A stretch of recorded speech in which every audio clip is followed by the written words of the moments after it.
Selamat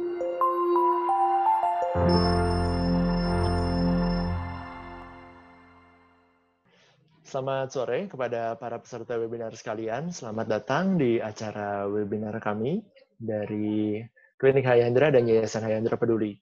Pada webinar kali ini kita akan membahas mengenai PRP, yaitu Platelet Rich Plasma. Mungkin sebagian dari peserta sekalian sudah pernah mendengar tentang istilah ini, atau mungkin mendengar istilah yang lebih awam gitu ya, seperti vampire facial, atau istilah-istilah lainnya.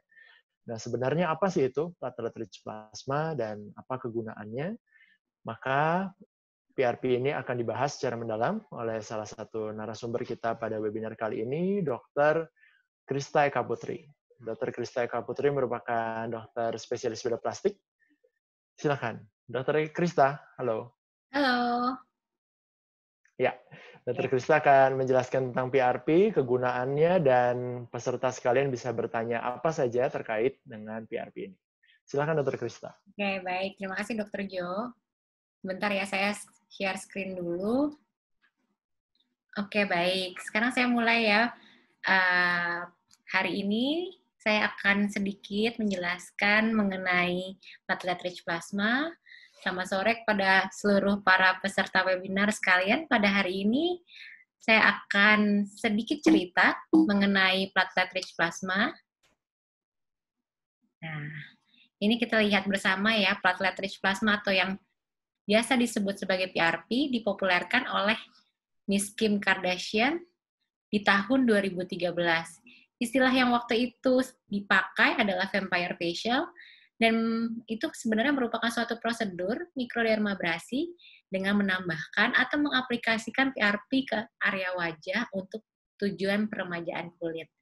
Kalau kita lihat di sini, Miss Kim Kardashian-nya warnanya ini, wajahnya berwarna kemerahan ya, namun ini sebenarnya bukan bagian dari PRP-nya, karena PRP itu tidak berwarna merah, namun ini yang kemerahan ini saya perkirakan karena darah yang disebabkan oleh prosedur mikrodermabrasi. Nah, namun kita lihat di sini, jurnal tentang PRP itu sudah ada jauh sebelum tahun 2013, yaitu di tahun 1987, PRP itu digunakan pada cardiac surgery. Nah, apa yang dimaksud dengan PRP? Kenapa kita itu butuh plasma yang kaya akan trombosit? Nah, platelet itu bahasa Indonesianya trombosit ya. Kalau trombosit itu kebanyakan awam pasti sering mendengar trombosit, oke? Nah, kita lihat bersama, ini adalah anatomi dari trombosit atau platelet bahasa Inggrisnya. Kemudian kalau kita kupas trombosit, kita lihat bahwa ini adalah trombosit yang sudah teraktivasi, dan pada trombosit yang teraktivasi, alfa granul yang terkandung di dalamnya akan mengeluarkan berbagai macam sitokin dan growth factors. Dan growth factors ini ternyata, kita lihat bersama-sama, sangat penting dalam penyembuhan luka. Nah, kita lihat bersama-sama ya, ada apa aja yang terkandung dalam platelets. Ternyata ada growth factors yang namanya PDGF, VGF, TGF-beta, KGF, EGF, dan FGF. Yang kalau kita lihat satu persatu di sini, kita lihat bahwa ternyata peranannya ini sangat penting untuk cell growth, kemudian repair pembuluh darah, juga untuk angiogenesis atau pembentukan pembuluh darah baru, dan produksi dari kolagen. Yang kalau kita balik ke pelajaran dari kedokteran waktu kita zaman S1 dulu, waktu saya zaman S1 dulu, nah, ini adalah faktor-faktor ini, semuanya adalah faktor-faktor yang penting untuk penyembuhan luka. Ini adalah step-step dari produksi PRP. Bagaimana PRP itu bisa dibuat? Yang pertama adalah koleksi darah atau pengambilan darah. Pengambilan darah itu sekitar 10-20 cc.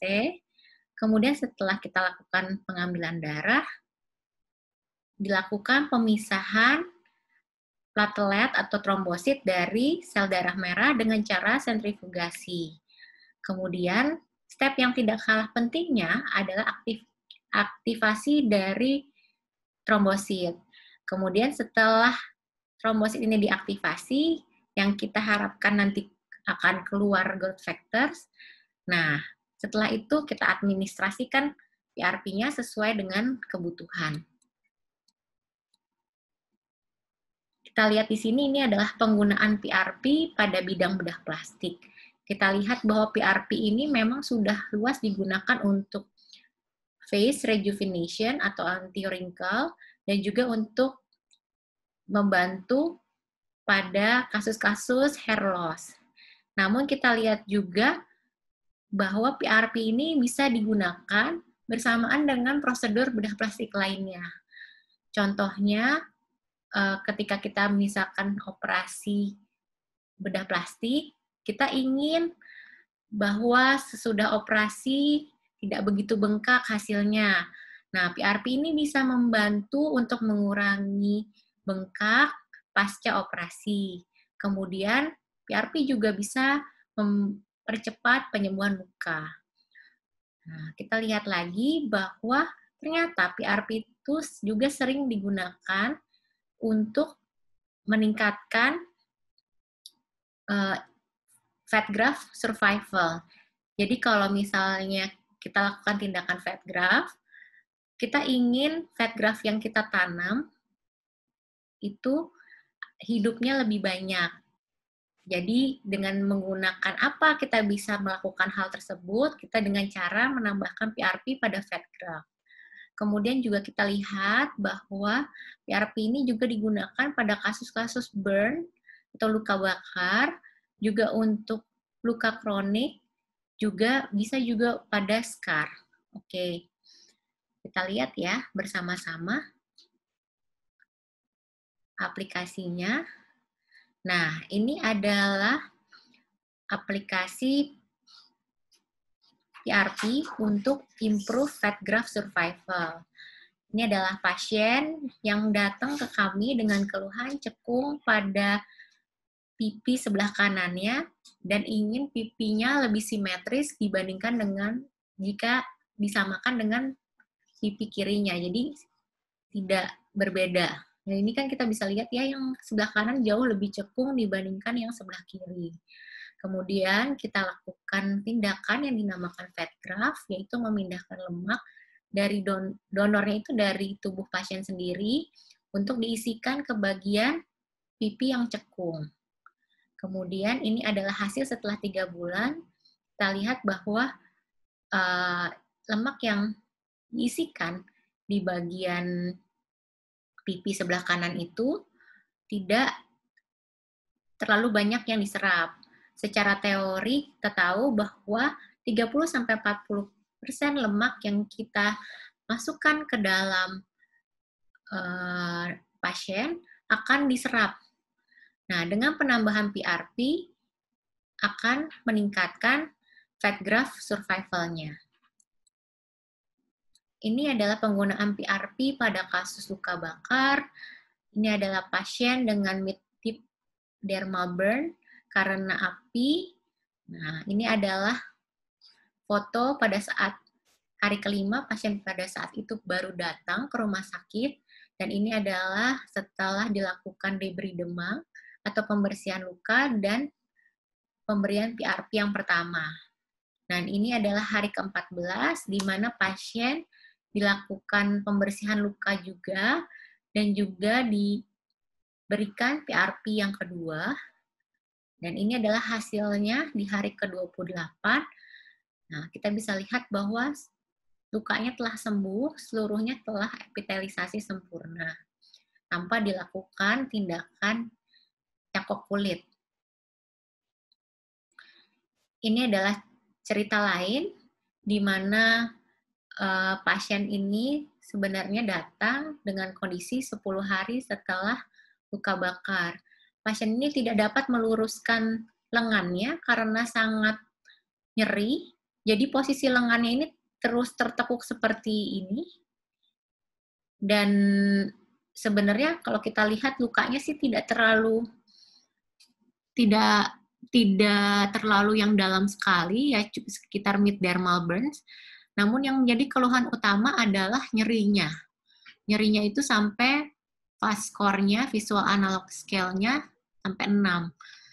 Kemudian kita lakukan pemberian PRP pada pasien ini, kita lihat setelah 3 hari, pasien bisa langsung meluruskan tangannya, dan luka bakarnya juga telah sembuh dan timbul kulit baru. Nah, seperti yang kita tahu bahwa PRP itu tidak hanya mengandung growth factors, tapi juga mengandung faktor-faktor antiinflamasi seperti IL-1RA. Nah, pada pasien ini terjadi nyeri, dan kemudian ketika dimasukkan PRP, kita lihat bahwa pain-nya itu sangat berkurang, nyerinya itu sangat berkurang, karena antiinflamasi efek dari PRP-nya. Nah, ini adalah kasus ulkus diabetes. Kita lihat bahwa yang pertama ini adalah pasien dengan luka di tumitnya. Pasien sudah diabetes lama, sekitar 10 tahun, namun lukanya itu tidak kunjung sembuh selama 1 tahun terakhir. Pasiennya cukup kebingungan, kemudian datang ke kami, kemudian diputuskan akhirnya melakukan PRP. Ini adalah pasien yang pertama kali dilakukan PRP dan dilakukan pembersihan luka. Kemudian ini adalah 3 minggu pasca pemberian PRP. Kita lihat bahwa lukanya sudah menutup. Kemudian ini adalah kondisi lukanya setelah 1 bulan. Ini adalah foto dari teman kami dari bedah plastik dari Jambi. Ini pasien dengan ulkus kronik. Kita lihat bahwa terdapat luka pada tumit juga. Ini sudah lama, lukanya sekitar 1 tahun, tidak kunjung sembuh. Kemudian dilakukan debri demam. Pada saat itu rencana dilakukan cangkok kulit, namun pasien menolak dan meminta untuk di PRP saja. Dan ini adalah hasilnya setelah 7 hari dan 10 hari lukanya sudah menutup sempurna. Ini kasus lain, yaitu kasus hypertrophic scar, pasien pasca luka bakar, terdapat scar pada lengannya dan sampai ke region tangannya. Ini adalah 1 bulan pasca pemberian PRP, yang pada saat itu PRP juga kita kombinasikan dengan mikrodermabrasi. Demikian presentasi dari saya kembalikan ke moderator. Oke. Ya, terima kasih Dr. Krista, presentasinya luar biasa, jelas. Dan tadi dari presentasi Dr. Krista, kita bisa lihat hebat sekali ya efek PRP untuk proses penyembuhan luka. Nah, mungkin buat peserta atau penonton di sini yang awam, sedikit gambaran bahwa biasanya untuk menangani luka-luka yang sulit sembuh, seperti luka diabetes, kemudian luka bakar yang dalam, itu kita bedah plastik melakukan cangkok kulit. Cangkok kulit itu artinya kita mengambil kulit dari bagian tubuh lain, lalu dipindahkan untuk menambal gitu ya di bagian lukanya. Dan tentu jadi menimbulkan bekas luka yang baru di tempat kulit itu kita ambil. Ya, betul. Betul. Dan ternyata dengan PRP ini luar biasa untuk membantu proses penyembuhan sehingga kita bisa menghindari prosedur tersebut ya. Betul. Oke. Ya, Dr. Krista, ini ada beberapa pertanyaan nih dari peserta. Pertanyaan pertama dulu ya, Dok. Pertanyaan pertama adalah, nah, PRP ini tadi kan disebutkan bisa dipakai untuk prosedur estetik juga. Nah, biasanya yang sering dipakai untuk prosedur estetik apa? Dan kalau misalnya harus dilakukan lebih dari 1 kali terapi, biasanya setiap berapa lama dilakukannya, Dok? Oke, baik. Terima kasih, Dokter Jo. Saya coba menjawab. Ini prosedur estetik apa ya yang sering dilakukan pada pemberian PRP. Nah, biasanya kalau misalkan pasien-pasien seringnya itu datang dengan keluhan, misalkan ada wrinkle atau kerutan di wajahnya, pasien ingin mukanya itu menjadi lebih muda, nah itu bisa kita aplikasikan PRP. Namun PRP juga bisa kita aplikasikan pada kasus-kasus kerontokan rambut, kemudian juga kebotakan, gitu. Itu membantu menumbuhkan rambut juga, Dokter Jo. Kemudian untuk berapa sering PRP itu bisa diulang ya? Ya, berapa lama diulangnya gitu. Oke, dan itu kalau kita lihat berapa sering bisa diulang itu tergantung dengan kasusnya. Namun range-nya itu antara 3-4 minggu kita bisa mengulang terapi PRP. Tapi memang sekali lagi bergantung pada kasusnya ya. Oke. Ya, baik. Jadi rangkumannya tadi PRP banyak ya bisa diaplikasikan di wajah, kemudian bisa di rambut juga. Berapa lama diulangnya bergantung pada kondisi masing-masing ya. Jadi harus berkonsultasi dengan dokter. Betul. Ya. Oke, pertanyaan berikutnya nih, Dok. Apa resiko atau komplikasi dari prosedur PRP ini, Dok? Oke. Kalau kita lihat bahwa prosedur PRP itu bisa dibilang sangat aman ya Dokter Jo, karena kita lihat bahwa yang diambil atau donornya itu dari pasien itu sendiri. Jadi dari darah pasien untuk pasien itu sendiri, bukan dari orang lain. Jadi kan dari segi reaksi penolakannya tentunya tidak ada ya. Ya. Mungkin kalau efek sampingnya yang kita bisa saksikan setiap kali, mungkin dari pada saat pengambilan darah gitu. Berarti efek sampingnya adalah nyeri ketika diambil darahnya gitu. Dan pada saat pengaplikasian PRP, mungkin pada saat penyuntikan itu juga bisa nyeri atau mungkin bisa terjadi bengkak gitu. Itu pada saat penyuntikan itu lumrah sekali bisa terjadi ya. Oke, baik. Berarti efek sampingnya seperti kita tes darah aja ya?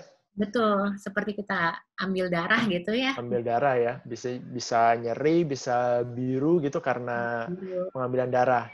Nah, jadi resikonya hanya sebatas itu ya. Betul. Ya. Oke, baik. Jadi dari segi resiko dan komplikasi tadi cukup ringan, PRP. Kemudian pertanyaan terakhir nih, Dok. Sebenarnya masih ada beberapa pertanyaan, tapi waktunya terbatas. Pertanyaan terakhir, ini saya dapat banyak tawaran nih tentang PRP katanya. Ada di beberapa klinik menawarkan PRP, kemudian di rumah sakit juga ada PRP. Nah, sebenarnya dari PRP yang tersedia ini, apakah kualitasnya sama? Bagaimana cara memilih terapi PRP yang baik? Oke, pertanyaannya bagus sekali nih. Jadi PRP itu sebenarnya tidak ada prosedur yang bakunya. Jadi harus begini gitu. Pembuatan PRP 1, 2, 3, 4 gitu. Tidak. Namun yang pasti harus melalui kaidah-kaidah yang tadi telah saya sebutkan, yaitu yang pertama pemisahan antara sel darah merah dengan plasmanya. Kemudian yang kedua kita lakukan sentrifugasi lagi pemisah sehingga akhirnya terpisah tuh di mana yang namanya platelet poor plasma dan platelet rich plasma. Dan yang paling penting adalah aktivasi dari trombosit itu. Kan kita tujuannya adalah mendapatkan growth factor sebanyak-banyaknya, Dok. Kalau misalnya trombosit itu tidak teraktivasi, bagaimana mungkin kita bisa mendapatkan growth factors gitu. Jadi itu yang pertama. Yang kedua adalah kita lihat bahwa apakah metode pembuatan dari PRP itu sudah tervalidasi, apa benar sudah teroptimasi gitu. Kebetulan di lab kami sudah dilakukan research berulang-ulang yang akhirnya kita mendapatkan bagaimana metode yang yang akhirnya bisa mendapatkan growth factors dalam jumlah banyak dan juga aman untuk diaplikasikan ke pasien. Jadi safety juga dan efikasinya juga dapat. Nah itu. Jadi sudah ada quality control-nya gitu ya, Dok? Jadi ada quality control-nya. Ya, oke. Kemudian juga memang sebenarnya cara membuat PRP ini bisa dibilang sederhana, tidak seperti misalkan membuat stem cell gitu ya, produksi stem cell atau SWF. Nah, PRP ini ya cukup sederhana, Dok. Namun tetap saja kita harus melalui kaidah-kaidah yang atau aturan-aturan yang memang sesuai gitu. Dari pertama kita bahan-bahan yang dibutuhkan untuk pembuatan PRP, misalkan bahan habis pakai, bagaimana tabung yang digunakan, yaitu tabung ini teknikal banget sih, tabungnya itu harus berbentuk kerucut misalkan. Kenapa? Nah, itu ada reason-nya. Kemudian sentrifugasinya, alatnya itu harus memenuhi kriteria tertentu. Misalkan kita harus paling tidak berapa RPM gitu yang kita gunakan.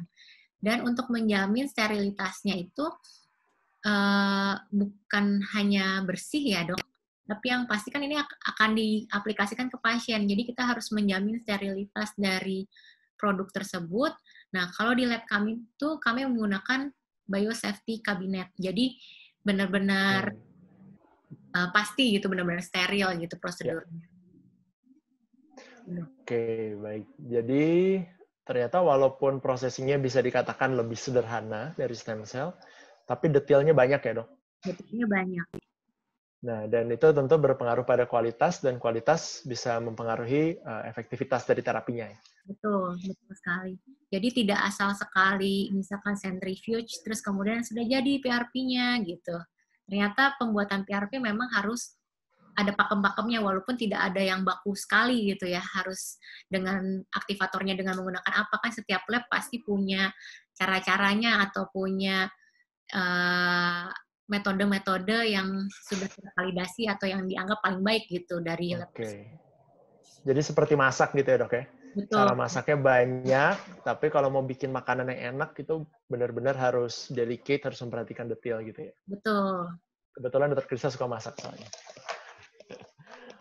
Oke, ini pertanyaannya tadi masih ada beberapa lagi, tapi berhubung waktunya sudah habis, maka webinar kali ini harus kita sudahi.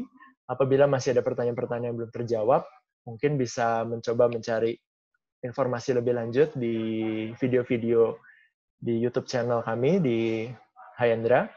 Kemudian bisa juga menanyakan lewat Instagram di klinik_Hayandra. Oke, sampai di sini webinar kita kali ini. Terima kasih Dr. Krista yang sudah berbagi pengetahuannya tentang platelet rich plasma. Semoga bermanfaat untuk peserta sekalian. Sampai jumpa di webinar berikutnya.